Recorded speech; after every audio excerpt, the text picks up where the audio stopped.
Hello guys! I know you may have noticed that I've been talking about painting fur lately, and I've kind of failed to give adequate details on that, so that's why I decided to make a video about it to hopefully help you guys turn white fur like this into colored fur like this. So let's just get straight into it.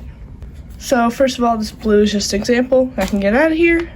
I think we will actually be using green just for the fun of it. So here we have our white fur.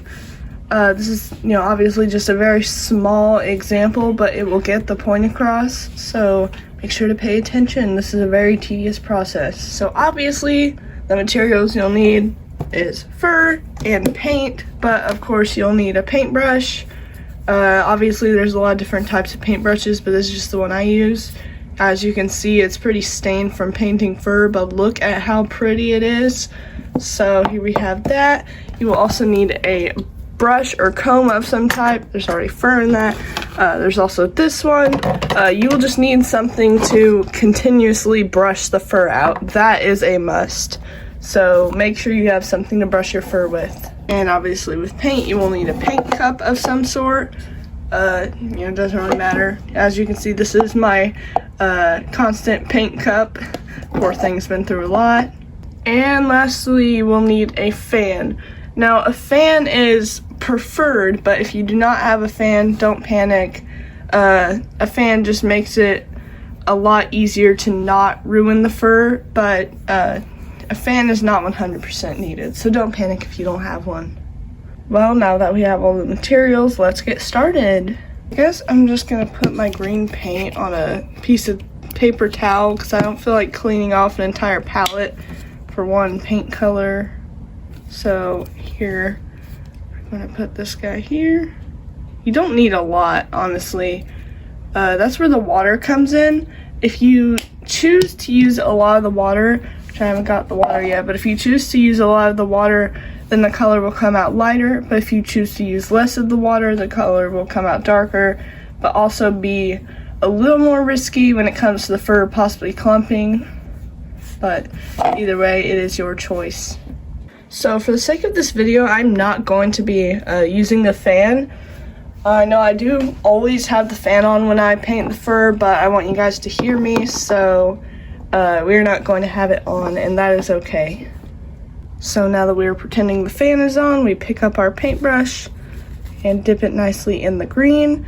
I got water, by the way. I like to get the paint a little wet beforehand, not too wet, but just nicely moist, and literally just put it on there. I have nothing to hold the thing down. Literally just brush it on there. You want to kind of brush it out nicely, spread it across more. So now you see the fur is completely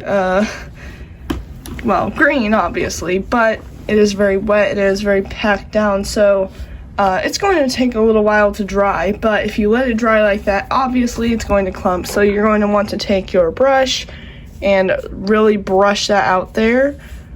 I like to brush it backwards a little bit so it will sit up kind of, and if the fan is on, that will allow the fan to hit the pieces standing up. I like to maybe shake it out a little bit so the pieces kind of stand up a bit. Yes, some will come through the back. That is okay. And obviously if you're painting fur for a fursuit, it's going to be a much bigger piece. I'm not going to wait for it to dry to show it off, but basically that's literally all you do. You paint it with the paint slightly wet, and then you have to brush it. You have to brush it continuously. Now, I've been doing this a while, so I can kind of relax a bit on the brushing. I know that it's going to be okay, and if it starts to get a little bit hard, obviously until it dries, it's not going to get completely clumped. You can always brush that out, and that's really satisfying to really fluff it up. So that is pretty much how you do it. Now we have some nice little chunk of green fur. That's nice. I hope this tutorial helped you guys, and of course I wouldn't recommend doing it a lot. I would only recommend doing it for getting certain colors that you can't get anywhere else. because it does change the texture of the fur slightly, depending on how well you do it. You know, it might feel a little rough to the touch, but it'll still be pretty soft nonetheless. So anyways, I hope this helped you guys. Have a great day and good luck on painting your fur.